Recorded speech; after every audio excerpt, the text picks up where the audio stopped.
My husband pushed me down the stairs and left me paralyzed from the waist down without any remorse, but what I did afterward left him speechless. I remember that morning in the town when the sun was just beginning to illuminate the streets as I prepared breakfast in my small but cozy apartment. I was wearing a hopeful expression, looking forward to a new day, though deep inside I felt a growing unease. Every detail of our home reflected my love for Nicholas. Our photos had adorned the walls for 3 years, capturing happy moments. There we were having luxurious dinner, taking romantic walks, and at our wedding where I wore a simple yet elegant dress, and Nicholas showed what I thought was a gentle smile. That morning, as I poured coffee and placed freshly baked bread on plates, I couldn't ignore the coldness that permeated the room. Nicholas sat at the table, completely absorbed in his smartphone, giving only short responses, his eyes barely leaving the screen. I asked him gently if everything was all right, my darling, careful not to sound intrusive. He replied with a curt, "I'm fine," without even looking up. I sighed, remembering how attentive and loving Nicholas used to be, a passionate man full of promises about building our future together. But as time passed, those promises had vanished like air. My voice trembled slightly as I asked if he remembered our anniversary dinner. Nicholas looked up for a moment, his face showing clear annoyance as he told me he had an important work meeting and couldn't make it. My heart sank, but I tried to maintain my composure, reminding him it was our 3rd anniversary and I had hoped to spend at least a little time together. His response cut through me like a knife as he coldly declared that I didn't understand, he had responsibilities. Then he stood up, leaving his half-finished coffee, and walked out, the door slamming behind him with a force that echoed through our apartment, leaving me alone. My hands were shaking as I cleared the dishes, fighting back tears, knowing our marriage was crumbling but not knowing how to fix it. A few hours later, I decided to surprise Nicholas and went to the shopping center to buy a bottle of wine and his favorite blue tie. I still wanted to believe in our love. That evening, when Nicholas came home, I greeted him with a modest smile, having set the table with candles and prepared his favorite Swiss enchiladas. When he asked what this was all about, his irritation evident, I simply told him I wanted to celebrate our anniversary. His words hit me like a physical blow when he said he was tired and didn't have time for this. Still, I gathered my courage and spoke what was in my heart, telling Nicholas that we weren't like we used to be, and though I didn't understand why, I wanted to fix things. Nicholas ran his fingers through his hair in frustration, telling me that the problem was that I always expected too much, that life wasn't like the dramas I watched. His words pierced my heart like arrows, and then he grabbed his jacket and left again, leaving me standing there in shock before the table I had prepared with so much love. As the night grew deeper, I sat in the living room, staring out the window, waiting for him to return. But that night, Nicholas never came back. I woke up alone the next gray morning under a sky heavy with clouds that promised rain. As usual, Nicholas's side of the bed was cold and untouched, and my heart felt as heavy as stone, but I was determined to move forward. If Nicholas wouldn't fight for us, I would at least do everything I could. Time passed as I tried to lose myself in housework, while my small jewelry design business stagnated under the weight of my sadness. That afternoon, I decided to call Nicholas, and when he finally answered, his voice was cold and distant. When I asked if he would be home for dinner tonight, he curtly replied that he didn't know, telling me not to wait because he had too much work. I slowly hung up the phone, feeling his coldness eating away at my soul, but something inside me still refused to give up. I decided to go out and buy ingredients for a special meal, hoping that maybe this time Nicholas would acknowledge my efforts. But while shopping, a message on my phone froze my heart. It was a photo of Nicholas at a luxurious restaurant, laughing with a wine glass in his hand.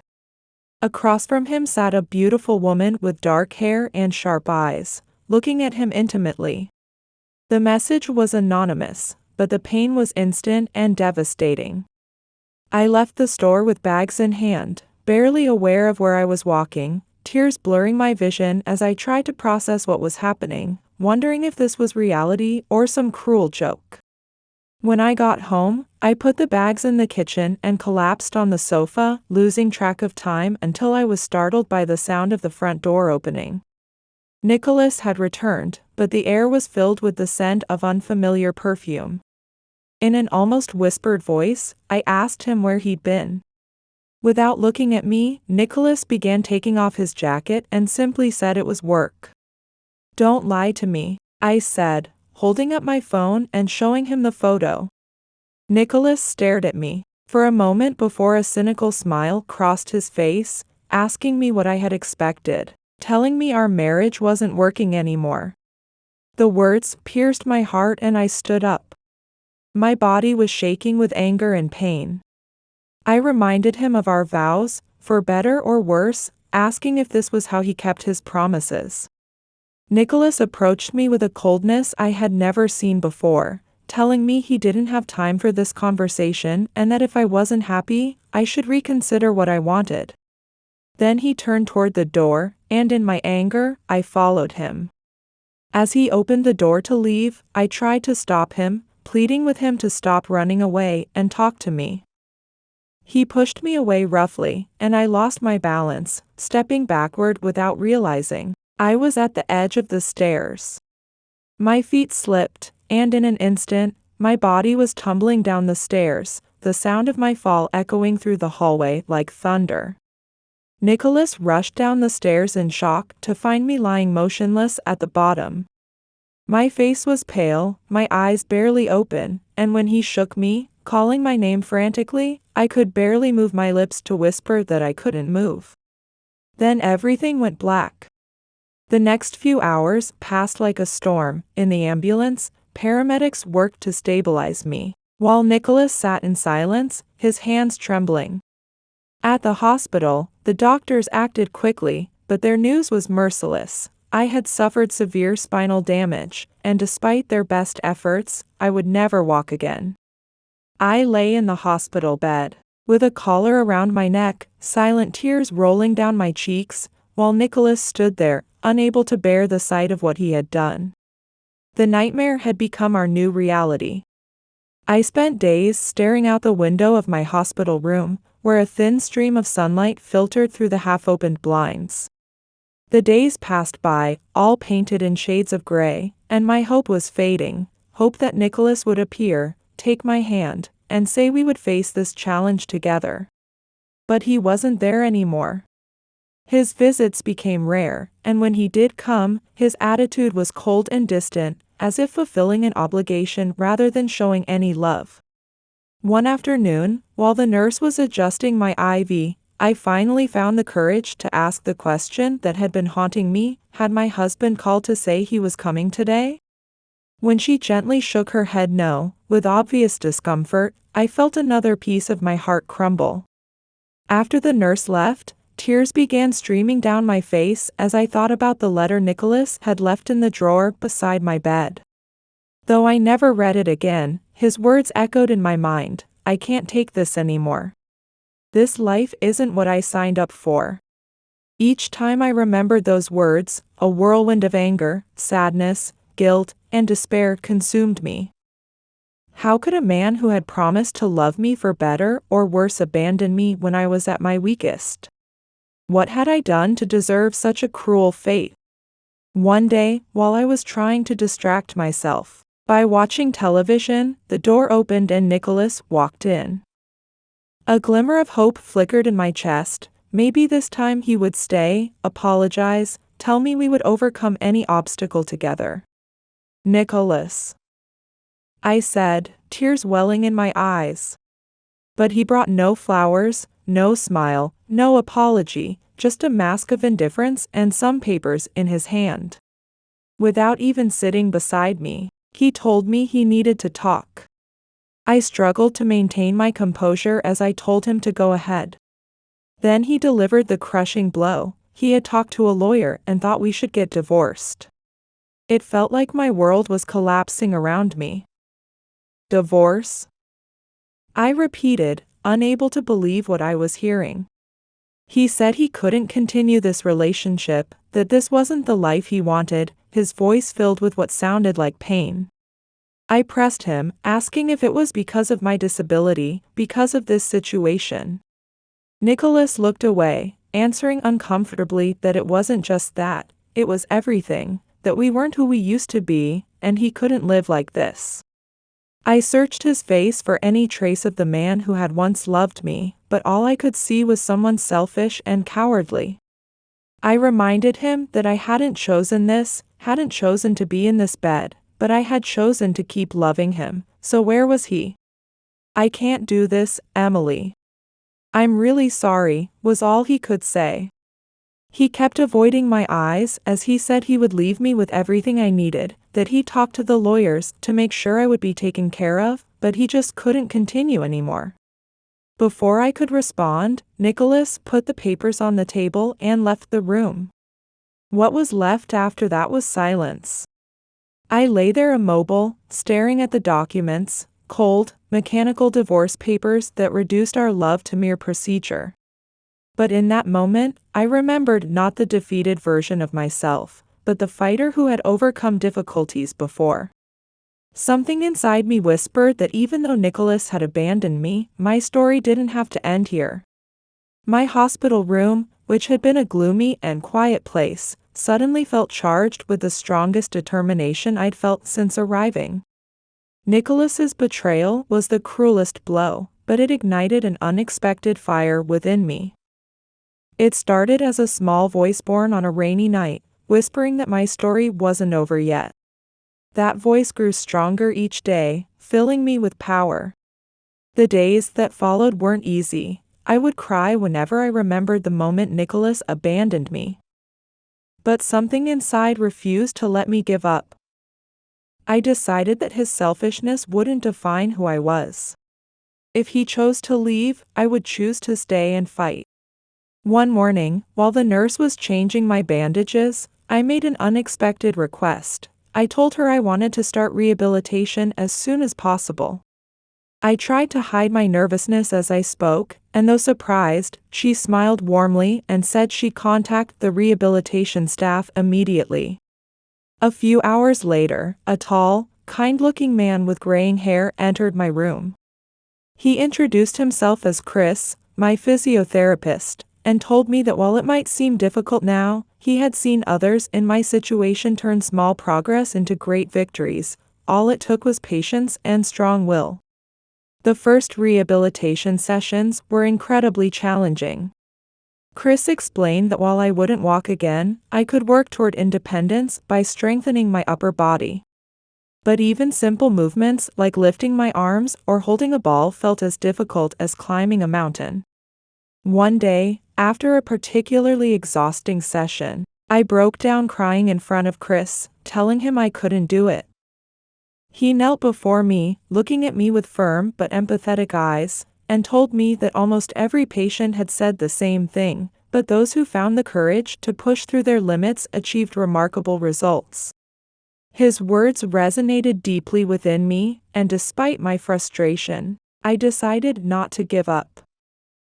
Day by day, session by session, I began to notice small changes. At first, I could only move my fingers slightly, but to me, it felt like conquering the world. Along with my physical progress, I began healing emotionally too. One day, while browsing social media on my phone, I found a support group for people with disabilities. I joined the group and discovered many inspiring stories of people who had overcome their limitations, starting businesses, participating in wheelchair marathons, writing books. One post in particular caught my eye. It was from a woman named Bridget who had lost both legs in a car accident but now ran a foundation supporting people with disabilities. Her story ignited something in me. I thought if Bridget could transform her pain into something positive, maybe I could do the same. During this time, I found a letter from Nicholas. Please don't think about what I did. I know I don't deserve forgiveness. But I want you to know how truly sorry I am. I hope someday you'll understand that my decision came from fear, not lack of love. I'll always wish for your happiness." I placed the letter on the bedside table, feeling neither hatred nor sadness, just a strange sense of peace. Perhaps Nicholas was truly remorseful, or maybe this was just another excuse. But it didn't matter anymore. My life no longer revolved around him. That night, as I gazed out the window, I smiled for the first time in what felt like forever. I had discovered a strength within myself that I never knew existed, and though the road ahead would be long, I felt ready to move forward. Sunlight filtered softly through the window of the small law office where I sat. After weeks of contemplation and facing my fears, I had made the decision to fight for my rights, a decision that would change my life. I wheeled myself in with determined movements, noticing the certificates, photographs, and newspaper clippings on the walls showcasing one man's achievements. His name shone like a beacon through the storm of my life, Randy Johnson. Randy was a middle-aged lawyer with graying hair and eyes that held wisdom and empathy. He sat behind a desk surrounded by papers and looked up at the sound of my wheelchair. With a gentle smile, he asked what he could do for me. Taking a deep breath, I told him I was Emily and wanted to sue my husband for abandonment and negligence. Randy's expression shifted from gentle to professionally serious. He gestured for me to take the seat across from him, though I remained in my wheelchair. "Tell me everything," he said, picking up his notepad and pen. My voice trembled at first as I began to explain how the accident had changed my life and how Nicholas had left me in such a difficult situation. Tears rolled down my cheeks, but my voice remained strong. Each word I spoke was proof of my newly discovered strength. Randy listened in silence, occasionally nodding but never interrupting. When I finished, he put down his pen, folded his hands, and told me that what I had experienced was unforgivable and that I had the right to seek justice, not only for the abandonment but also for Nicholas's responsibility in the accident. For the first time in a long while, I felt truly understood. "Do you think we can win?" I asked, with a glimmer of hope in my voice. "I believe we can win, Emily." "No, I'm certain of it. But I need you to trust me and be prepared to fight. This won't be an easy battle." I nodded firmly and told him I would do whatever was necessary. Wearing a white suit I had designed myself, I entered the courthouse with Randy by my side. My heart was pounding, but my eyes held unwavering determination. Nicholas sat on the opposite side of the courtroom, and when our eyes met, I felt a mix of sadness, anger, and most surprisingly, a strange sense of liberation. I wasn't afraid of him anymore. Randy eloquently presented how Nicholas had abandoned me at my weakest moment, failing in his duties both as a husband and as a human being. When it was my turn to testify, I spoke with emotion but maintained my composure. "I'm not here seeking sympathy," I said, looking directly at the judge. "I'm here seeking justice. Even if I can't walk, my life has value." When the judge delivered the verdict, I felt fresh air flowing into my chest. Nicholas was ordered to pay substantial damages and take responsibility for the accident. But for me, the real victory wasn't about the money, it was about finding the strength within myself to face the past and move forward. After the trial, Randy walked me out of the courtroom and asked how I felt with his warm smile. Taking a deep breath, feeling the sunlight on my face, I answered, "Free." That morning carried a refreshing, energetic air that symbolized my inner rebirth. Since leaving the courthouse that day, new energy had been welling up inside me. Though the road ahead was still challenging, I was determined never to stop. The pain that had tormented me for so long was gradually transforming into energy that pushed me forward. One morning, I was working in my makeshift workshop in my small apartment's living room, designing adjustable bracelets for people with limited mobility. I had spent weeks researching materials, techniques, and fashion trends, and now I was ready to bring my ideas to life. The bracelet was made of soft leather decorated with beautiful beads, adjustable, lightweight, and elegant, embodying my belief that functionality and beauty could coexist. As I was putting the finishing touches on it, my phone vibrated. It was a message from Bridget. Emily, I'm moved by your designs in the photos. Have you considered selling online? I can introduce you to someone who could help launch your brand. My heart raced. I had thought about selling my work online, but I never imagined it could happen so soon. I immediately sent Bridget a grateful message accepting her offer. The next day, I had a video call with Jasmine, a digital marketing expert. Jasmine, with her experience supporting many small businesses, was energetic and optimistic. Emily, your designs are unique, she told me with an enthusiastic smile. They have purpose and tell a story, that's what makes them special. I'm confident we can make your brand successful. In my conversations with Randy about my dreams and fears, I felt completely understood for the first time in a long while. I always knew you were a strong woman, Randy said while taking a sip of wine, but seeing you face the world like this truly moves me. You helped me find that strength, I replied honestly. That night, a deeper bond formed between us, born not just from mutual respect, but from genuine gratitude and warmth. When my website launched, it became more successful than I could have imagined.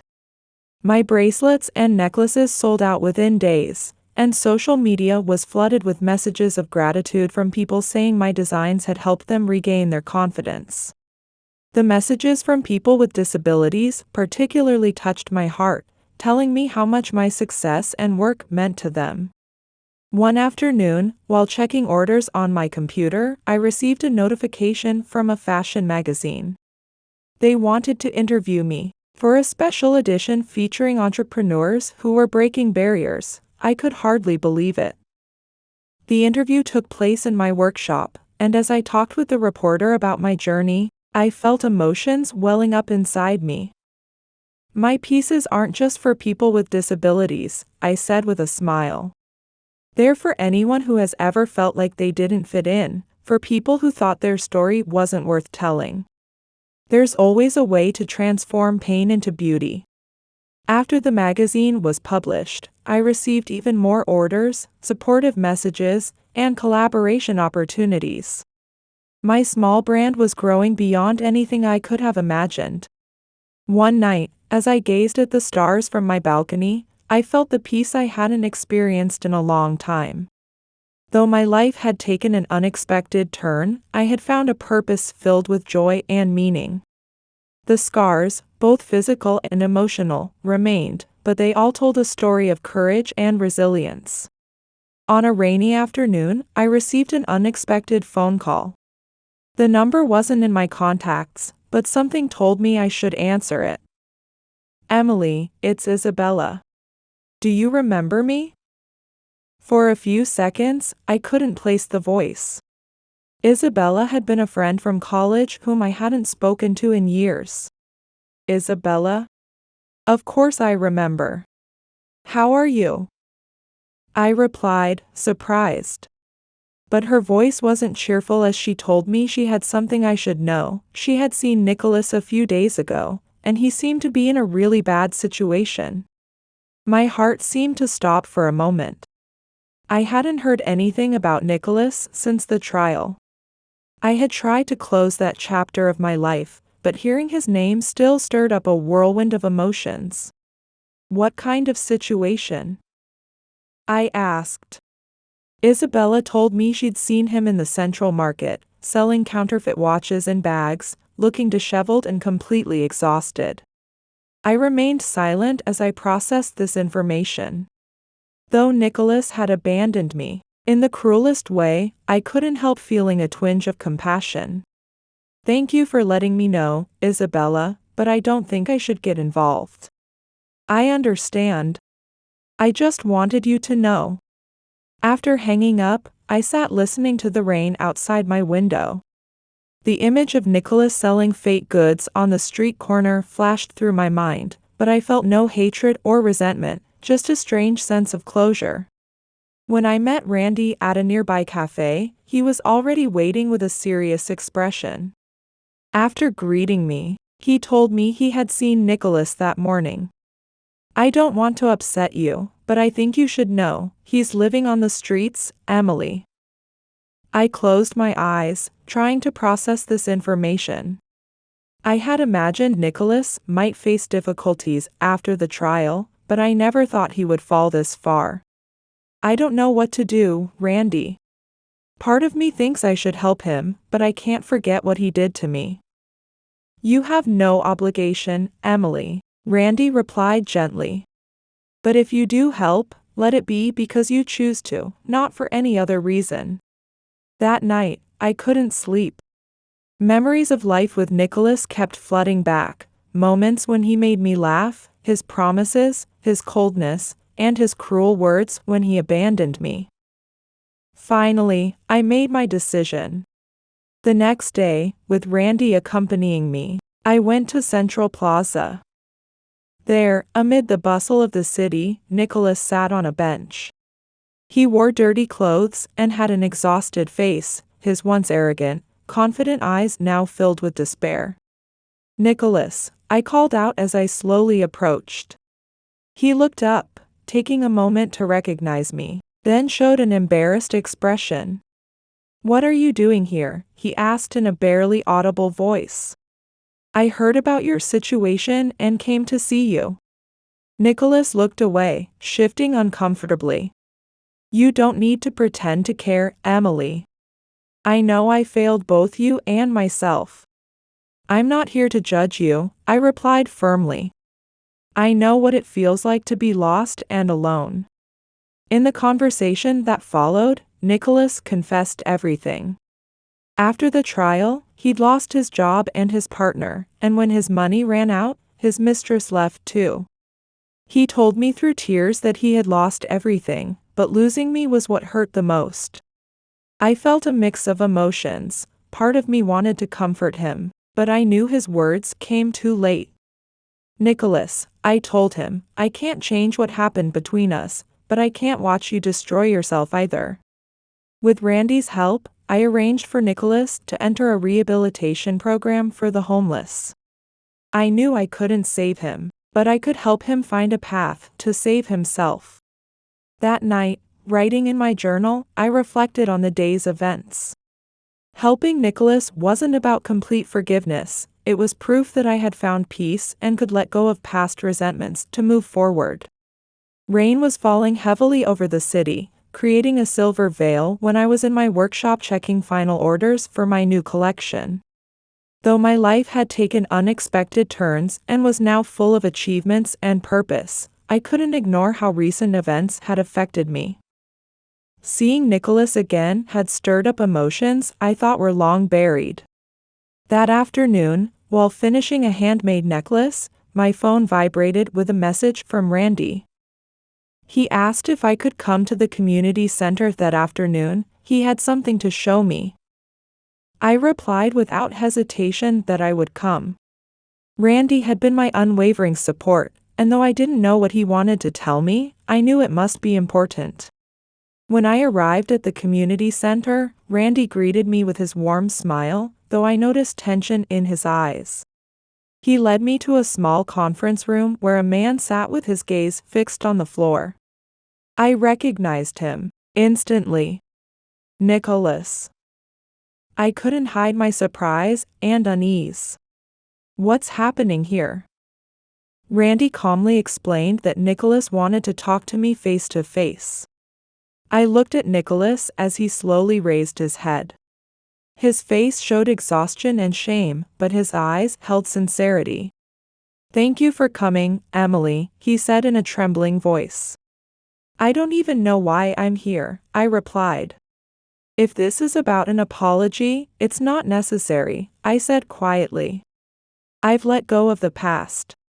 Nicholas shook his head, gripping his hands tightly in his lap, and told me he wasn't here asking for forgiveness. He knew he didn't deserve that. He was here to thank me. When I asked what he meant by thanks, he explained that my help in getting him into the rehabilitation program had helped him regain something he'd lost: hope. He paused for a moment, carefully choosing his words. He told me that for a long time, he'd seen himself as a victim of circumstances, but now he understood that his own choices had led him here. After another pause, he continued that he had been selfish, never noticing how much I had sacrificed for our marriage or understanding the pain he caused until he experienced similar suffering himself. He knew it was too late, but he wanted me to know he regretted everything. His words filled the small conference room with an emotional silence. I stared at him, trying to process what I'd heard. Something caught in my throat, but I maintained my composure. I told him these words couldn't change the past, but I appreciated his courage in saying them. Nicholas nodded with tears in his eyes, saying he knew he couldn't expect forgiveness or a place back in my life. He just wanted me to know he was trying to change, thanks to me. I felt a weight lift from my shoulders. Though the scars from Nicholas would never completely heal, I could feel his regret was genuine. Afterward, Randy walked me outside the community center. "How do you feel?" he asked in his usual gentle voice. Taking a deep breath, I looked up at the clear sky after the rain and told him I felt surprisingly peaceful. These were the words I needed to close this chapter. Randy smiled, telling me he was glad to hear that I deserved all the peace in the world. That night, while working on new designs, I reflected on how far I'd come. I was no longer the woman who depended on Nicholas for her sense of worth. I was strong, independent, and capable of facing any challenge life brought my way. I slept deeply that night for the first time in a long while. My soul had finally found peace. The next morning, the sunlight seemed to shine with special brilliance, as if the universe was resonating with this new chapter of my life.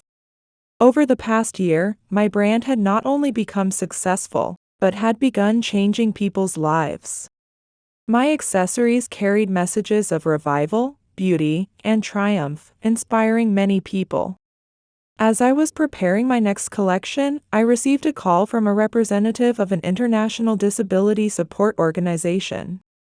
They told me they were impressed by my work and wanted me to participate in an event honoring leaders who were changing the world.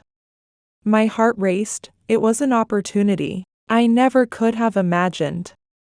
I was going to have a platform to share my story and vision with a global audience.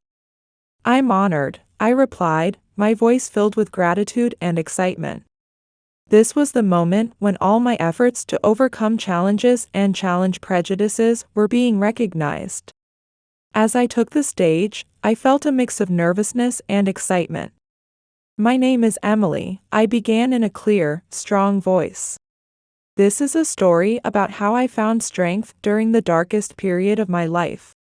The audience listened in breathless silence as I spoke about the accident that changed my life, being abandoned by Nicholas, and my journey to transform pain into something meaningful. "The message I want to share is that our circumstances don't define us," I concluded, my face glowing. "What matters is how we face them and what we make of them." When I finished speaking, the room erupted in applause. Many people approached me afterward, telling me I had inspired them to overcome their own challenges. In that moment, I truly understood the significance of my work. It wasn't just about accessories, it was about giving people the power to believe in themselves. Back in America, I decided to expand my project. With help from Randy and Bridget, I established an organization offering design workshops, mentoring, and emotional support for people with disabilities. The goal was clear: to create a space where everyone could discover their potential and share their story of overcoming challenges. On the day of the foundation's launch ceremony, I took the microphone and addressed the gathered crowd, friends, customers, and all the people who had become part of my journey. "Today, we celebrate not just the beginning of a new chapter, but the power of community and revival," I said with emotion. Any challenge can be transformed into an opportunity to shine. The audience rose to their feet applauding, and I felt tears of joy rolling down my cheeks. Looking toward the distant horizon, I knew my story wasn't over and that I was on the right path. That night, back in my workshop, I lit a candle and wrote in my journal, "One cycle ended today. I'm not the same person I was years ago. The scars remain, but they remind me of my strength. Whatever comes next, I'm ready." The morning sun was especially beautiful that day, its light filtering through the buildings to illuminate my workshop. This space had become more than just a workshop, it was a sanctuary of creativity, hope, and resilience. The walls were covered with photos of my collections, words of encouragement, and thank you letters from people whose lives had been changed by my work. I sat at my design desk, finishing a special necklace for a charity auction. Every piece had special meaning, but this necklace was particularly important. The auction proceeds would go directly to my foundation. While attaching the final stone, I received a notification on my phone, a message from Randy telling me the National Inclusion Award Committee wanted to talk to me, and he thought good news was waiting.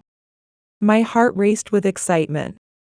The National Inclusion Award was one of the country's most prestigious honors, given to those who had broken down barriers for disabilities and worked toward building an equitable society. A few hours later, I joined a video call with the awards committee. The committee representative was a woman with a kind face and warm voice who told me I had been selected as this year's National Inclusion Award recipient. Tears welled up in my eyes as I thanked the committee and promised to continue supporting and inspiring others. Wearing an elegant suit I had designed myself, I wheeled onto the stage. With steady hands, I gripped the microphone and began to speak. "This award isn't just mine," I said with emotion. "It belongs to everyone who has ever felt invisible, who thought their dreams were impossible. Our limitations don't define us, what defines us is how we face them." The audience erupted in applause. Looking out at their faces, I could see surprise and hope shining in their eyes. In that moment, I realized my mission went beyond designing accessories or running a foundation. It was about being a voice for those who couldn't speak up, bringing light to those in darkness. After the ceremony, I spoke with many attendees. Young women came up to tell me how much I had inspired them. Hannah, a 15-year-old girl, handed me a handwritten letter with tears in her eyes, thanking me for teaching her to stay strong no matter what circumstances she faced. I hugged her, feeling in that moment the connection I had been searching for all these years. On my way home that night, I thought about the impact my story had on others. As time went on, I expanded the foundation, reaching more communities, implementing programs for education, employment support, and emotional guidance. I even wrote a book, Invincible Emily, sharing my journey and the lessons I'd learned. One morning during a workshop at the foundation, an unexpected visitor appeared, Nicholas. He had heard about my award and wanted to congratulate me in person. "Emily, I know I don't deserve to be here," he said quietly, "but I wanted to tell you how amazing what you've accomplished is." I looked at him calmly, realizing how time had healed the old wounds. "Thank you, Nicholas. And I hope you've found your own path too."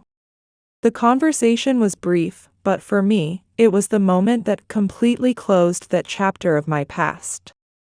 I was no longer the woman who needed Nicholas's approval. I had found the power to be happy within myself. That night, I wrote in my journal, "My story isn't just about suffering and overcoming. It's proof of self-love, resilience, and humanity's power to transform pain into purpose. Now I understand, all my scars are evidence of what I've survived. It's not a perfect story, but it's my story, and that's why I embrace it completely." The next morning, the town welcomed an exceptionally beautiful sunrise. The sunlight streamed into my workshop, illuminating it as a sanctuary of creativity, hope, and resilience. While I was in my studio finishing the necklace, I received a message from Randy. Emily, the National Inclusion Awards ceremony is about to begin. Are you ready? My heart fluttering with excitement, I put on the elegant outfit I had designed myself.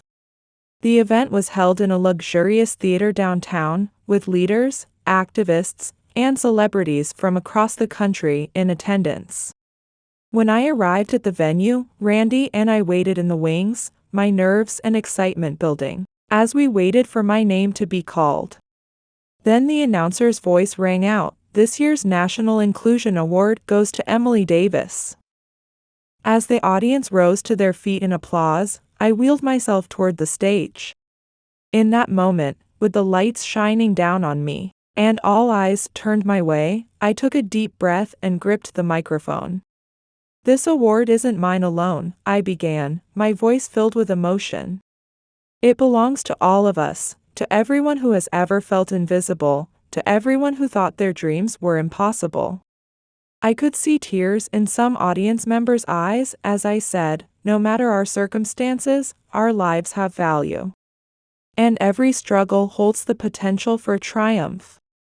When I finished speaking, another wave of applause and cheers filled the theater. I smiled in gratitude and waved my hands quietly. After the ceremony, I spoke with many attendees who shared words of encouragement and understanding. Some told me how my story had inspired them to face their own challenges.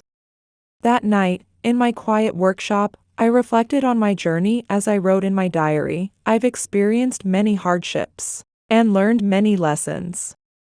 But all of these experiences have led me to who I am today. I'm not perfect, but this is my story, and I love every part of it." The next morning's sunrise was exceptionally vibrant over the city. My workshop was filled with that light, becoming a symbol of creativity and hope. My journey wasn't over, it was just beginning anew.